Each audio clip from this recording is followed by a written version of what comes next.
Hello बच्चों, आज हम लोग एडमिशन ऑफ अ पार्टनर में एक नया टॉपिक शुरू करेंगे जिसको बोलते हैं revaluation of assets and reassessment of liabilities. ये बहुत ही इंपॉर्टेंट टॉपिक है जिसको आपको कवर करना है। तो देखते हैं। रीवैल्यूएशन ऑफ असेट्स का मतलब होता है कि असेट्स की वैल्यू हो सकता है कि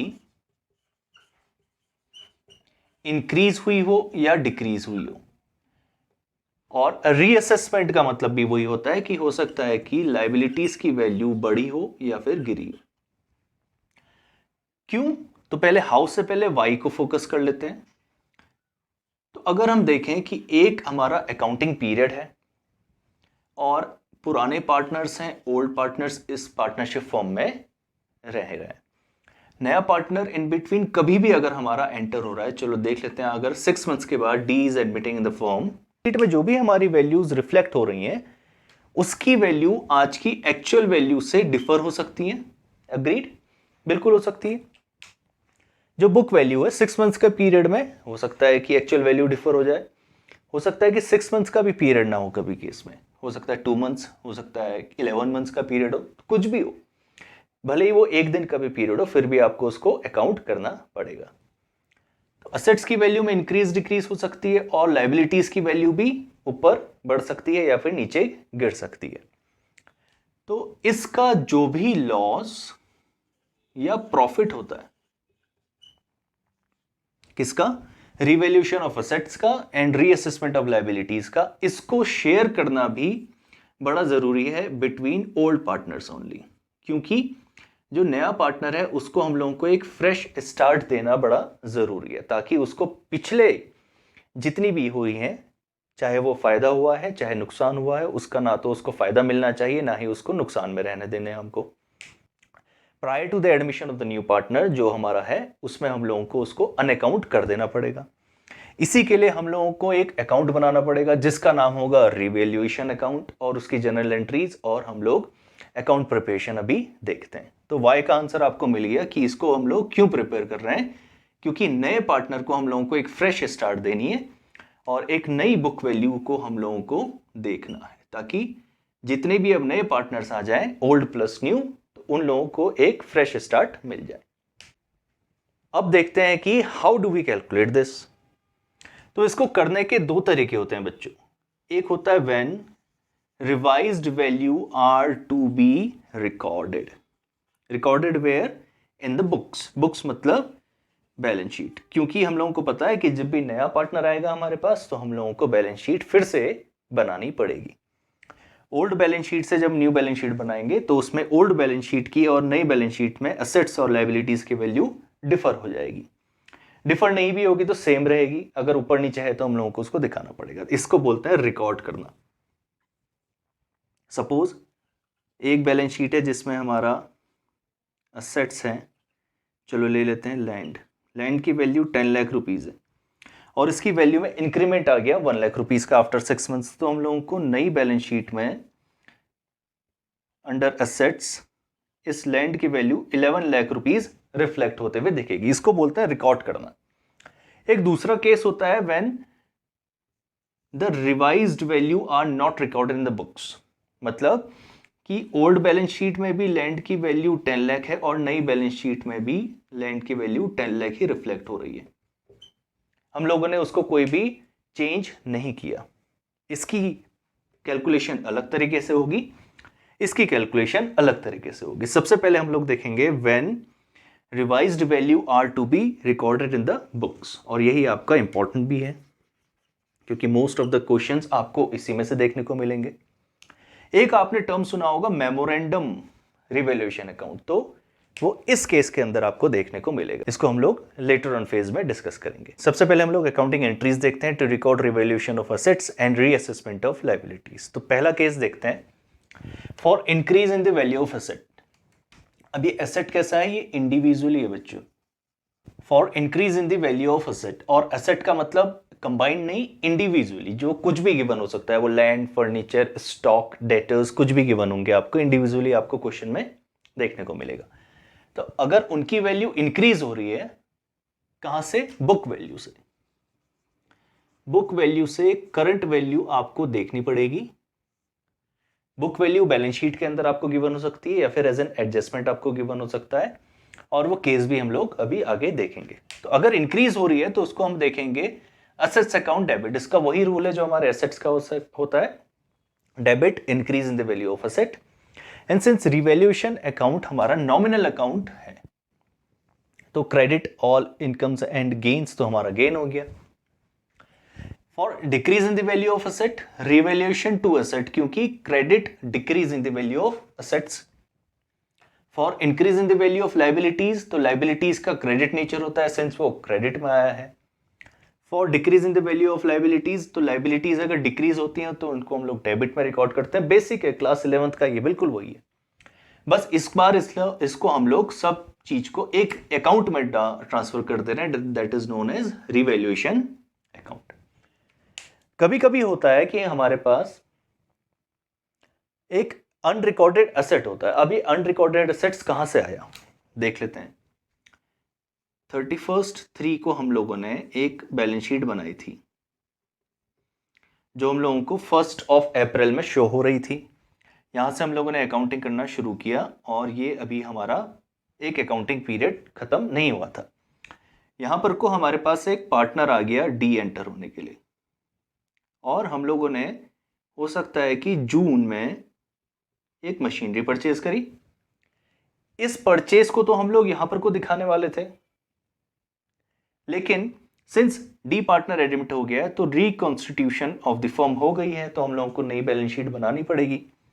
अब हम लोगों को यहां पर को ना एसेट को दिखाना पड़ेगा, किसमें, नई बैलेंस शीट में। इसकी जो भी डेट होगी, सपोज करते हैं कि अक्टूबर दे देते हैं, 1 अक्टूबर को जब भी एडमिट हो रहा है तो हम लोगों को नई बैलेंस शीट में इस मशीनरी को भी अकाउंट करना पड़ेगा। इसी को बोलते हैं अनरिकॉर्डेड एसेट।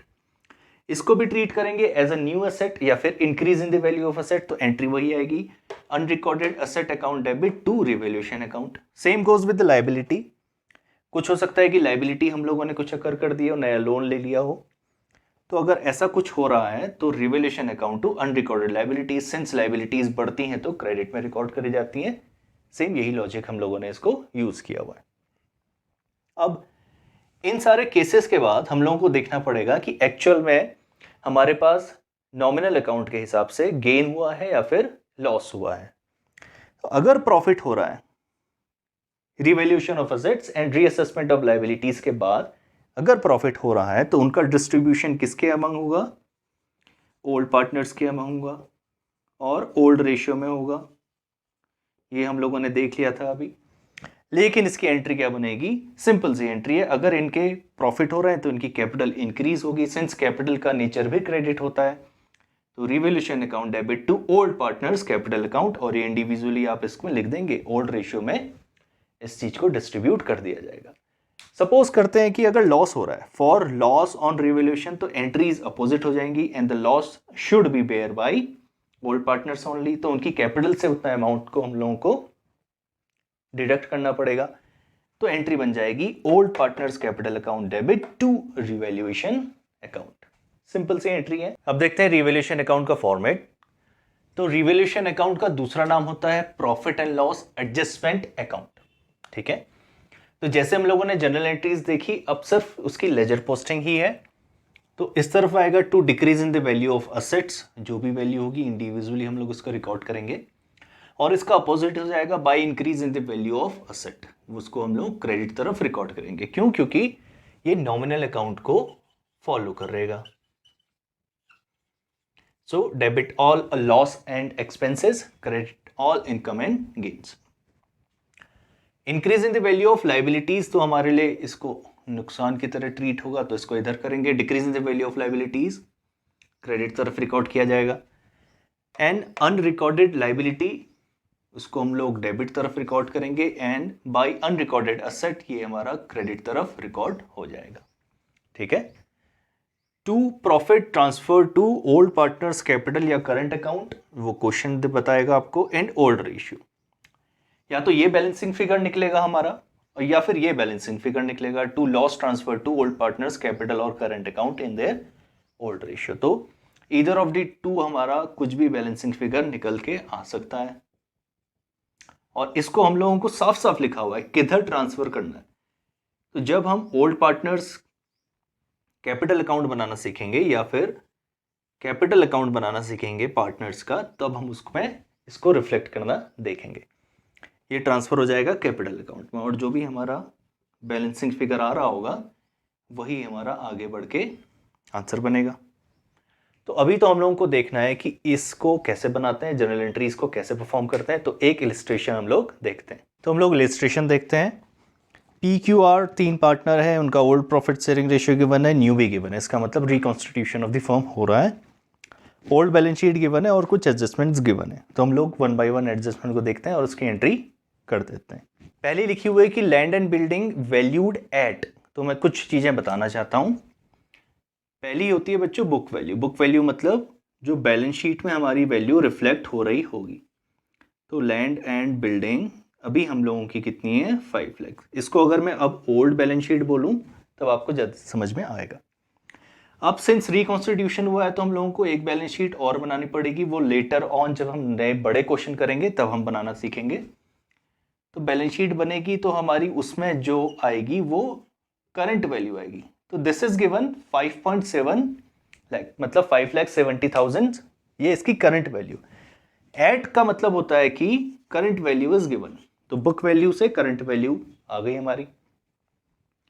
अब रिवैल्यूएशन अकाउंट में हम लोगों को केवल डिफरेंस वैल्यू ही शो करनी पड़ेगी, केवल difference value, and the difference is 70,000। 70,000 कैसा है, इंक्रीज है। तो हम बोलेंगे increase in the value of asset and that is land and building.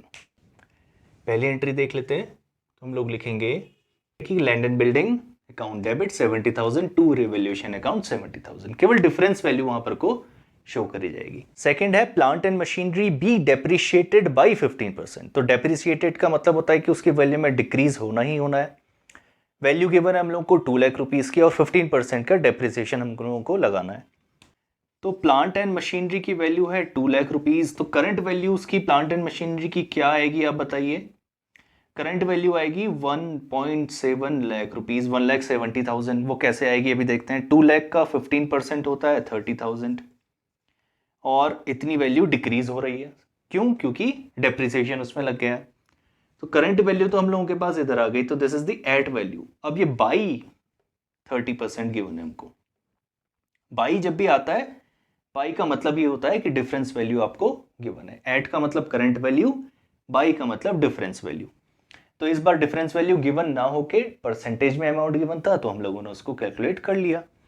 Since decrease हो रहा है एसेट, तो हम लोग बोलेंगे revaluation account debit to plant and machinery account that is 30,000।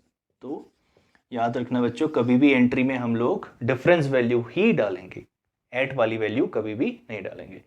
Third entry देखते हैं। थर्ड में लिखा हुआ stock is found over valued. इसका मतलब यह है कि स्टॉक होगा हमारे पास 1.6 लाख रुपीस का, ओल्ड बैलेंस शीट में स्टॉक हमारे पास दिख रहा है। लेकिन फाउंड ओवर वैल्यूड का मतलब यह है कि ये 76,000 का जो डिफरेंस है, इतना हम लोगों ने इसको बड़ा चढ़ा के लिखा हुआ है। ओवर वैल्यू मतलब ज्यादा वैल्यू लिखते हैं, इसकी एक्चुअल वैल्यू होगी कम, तो हम लोगों को इसको दिखाना पड़ेगा। Now difference value already given है, तो हम लोगों को इसको अब रेक्टिफाई करना पड़ेगा। ओवर वैल्यू है तो इसको नीचे गिराना पड़ेगा। नीचे गिराने के मतलब असेट की वैल्यू को डिक्रीज करना है।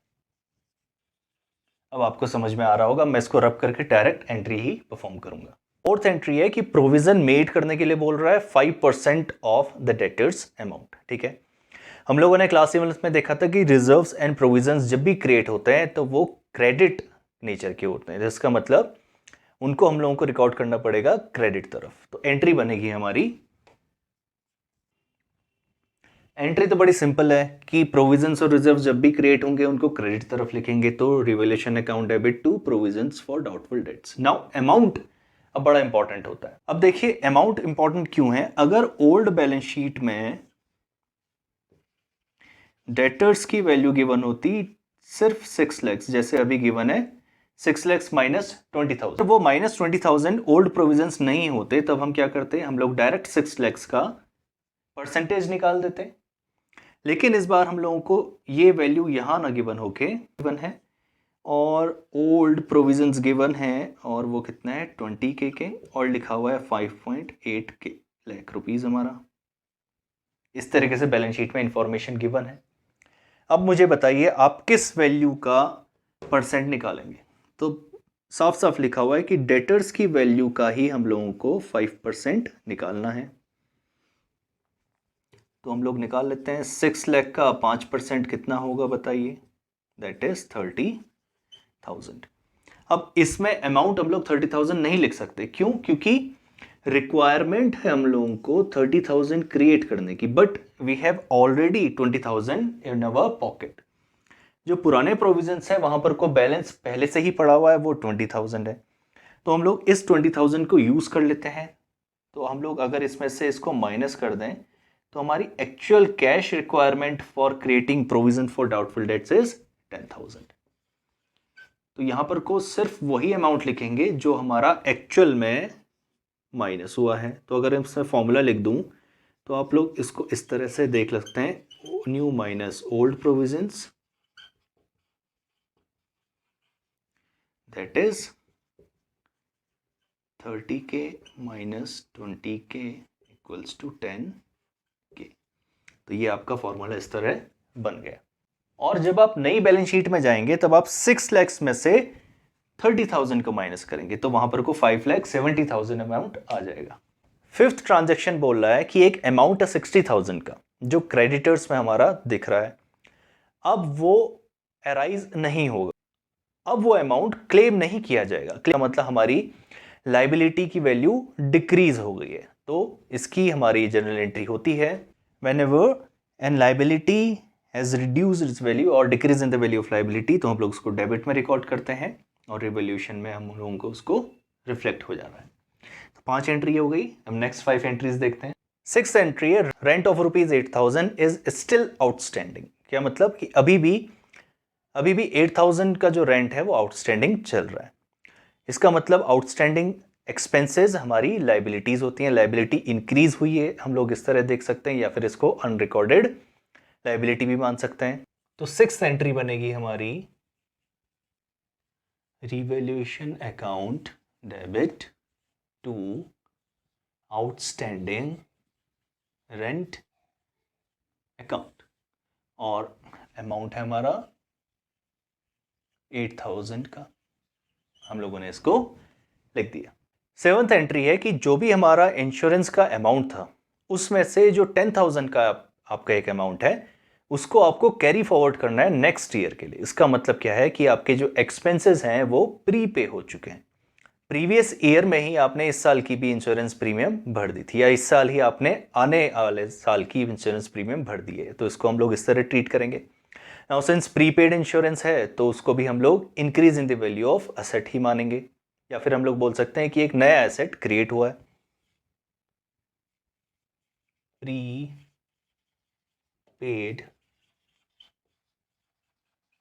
Insurance account debit to revaluation account, amount is 10,000। 8th entry है कि जितना भी कमीशन हम लोगों ने अर्न किया, out of the total commission earn 6,000 के अमाउंट को हम लोगों को एक एडवांस कमीशन की तरह ट्रीट करना है। तो ये हमारा केस बना इनकम रिसीव्ड इन एडवांस। तो कभी भी जब हम लोग अपनी सर्विस दिए बगैर इनकम को रिसीव करते हैं तो it is liability for us. Revaluation account debit to unearned commission भी लिख सकते हैं, या फिर आप इसको लिख लीजिए कि commission received in advance, amount है 6,000 का। चलिए नेक्स्ट ट्रांजैक्शन है कि एक अनअकाउंटेड इनकम हमारे पास आ रही है 2,000 रुपीज की। इसका मतलब अकर्ड इनकम। तो अकर्ड इनकम का मतलब यह है कि ऐसी इनकम जो हम लोगों को मिली नहीं थी वो अब हमारे पास आ रही है। इट मींस असेट की वैल्यू इंक्रीज होगी, तो इसको हम लोग असेट मान लेते हैं। तो लिखेंगे income account debit to revaluation account 2,000 rupees. 10th entry देखते हैं। लास्ट एंट्री है कि एक डेटर था 10,000, उससे हम लोगों को लेने थे, वो डिफॉल्ट कर गया और हम लोगों ने उसको बैड डेट की तरह मान के रिटर्न ऑफ कर दिया था। But now he is paying 80% as full and final settlement. Out of 10,000 8,000 rupees हम लोगों को अभी मिल रहे हैं, तो उसकी एंट्री हम लोग देखते हैं। तो सिंस हमारे पास इनकम आ रही है तो हम लोग लिखेंगे bad debt recovered account debit. यहां पर को हमारा अमाउंट आएगा 8,000, क्योंकि out of 10,000 he is paying only 80,000 in full and final settlement. और इसको हम लोग रिवैल्यूएशन अकाउंट में ट्रांसफर कर देंगे। Revaluation account 8,000। Now the last entry आपको खुद से करनी पड़ेगी। वो कौन सी एंट्री बताइए? अब या तो प्रॉफिट हुआ होगा revaluation of assets and reassessment of liabilities में, या फिर लॉस हुआ होगा। पहले हम लोग कैलकुलेट करते हैं, फिर देखते हैं उसकी एंट्री किस तरह होगी। तो सारी चीजें हम लोगों ने कैलकुलेट कर दी, और ये रिवैल्यूएशन का हमारा इनकम है या प्रॉफिट बोल सकते हैं। रिवैल्यूएशन एंड रीअसेसमेंट से इतना हमारा लॉस हुआ है, तो दोनों का डिफरेंस कितना आया? 20,000। Total gains minus total expenses और loss equals to net effect हमारा आ गया 20,000। इट मीन्स 20,000 पॉजिटिव है, तो हम लोग इसको प्रॉफिट मान लेते हैं। तो हम लोग लिखेंगे